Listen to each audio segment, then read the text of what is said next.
நீங்க தூங்குற நேரத்தை தாண்டி எக்ஸ்ட்ராவா தூங்குறீங்க பாருங்க, ஓவர் ஸ்லீப்பிங். அந்த டைம் தான் சாத்தான் தன்னுடைய முழு சக்தியையும் பயன்படுத்தி உங்களுடைய ஆவிக்குரிய ஜீவியத்துக்குள்ள நுழைந்து உங்க பலனெல்லாம் திருடுவான். அசுத்தமான சொப்பனங்களை கொண்டு வருவான், மாந்திரிக சொப்பனங்களை கொண்டு வருவான். அதுக்கு பிறகு உங்களால பாருங்க ஒரு பயம் பிடிச்சுக்கும், ஒரு நடுக்கம் உங்களை பிடிச்சுக்கும். உங்களால சரியா ஜெபிக்க முடியாது, ஆவிக்குரிய பலனெல்லாம் கட்டப்பட்டு போயிடும்.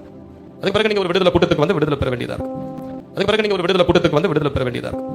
அதுக்கு பிறகு நீங்க ஒரு விடுதலை கூட்டத்துக்கு வந்து விடுதலை பெற வேண்டியதா இருக்கும். அந்த அம்மாவுக்கு அதுக்கு பிறகு ஜெபம் பண்ணி அந்த பிசாசை துரத்தி அனுப்பிட்டேன். நான் சொன்னேன், நீங்க அடுத்த வாரம் தயவு செஞ்சு வாங்க. பிசாசு போயிடுச்சுன்னு சொல்லி நீங்க அப்படியே அமைதியா வராத இருக்காதீங்க. அடுத்த வாரமா நீங்க ஜெபத்துக்கு வந்துருங்க. கொஞ்ச நாட்கள் நீங்க அந்த விடுதலை அபிஷேகத்துக்குள்ள இருங்க. ஜெப அபிஷேகத்துக்குள்ள வருகிற வரைக்கும் இங்க வாங்க. அந்த அம்மா அனுப்பிட்டேன். மறுவாரம் வந்தாங்க, பயங்கர ஜெபம் அபிஷேகம், நிரம்புறாங்க, குதிக்கிறாங்க, கையை தட்டுறாங்க, கத்தரை ஆராதிக்கிறாங்க, முகத்தில் அவ்வளவு தெளிவு. நான் சொன்னேன், நல்லா ஆயிட்டீங்க சிஸ்டர், வெரி குட், நல்லா ஆயிட்டீங்க, சந்தோஷமா இருங்க, நீங்க போங்க. நான் சொல்றேன், அடுத்த வாரமா வந்துருங்க. ஒரு 2-3 வாரம் தொடர்ந்து வந்து நல்ல ஆவியில வெள்ள பெற்று அபிஷேகத்தை பெற்று கர்த்தருடைய வசனத்தை கேட்டு ஒரு ஜெப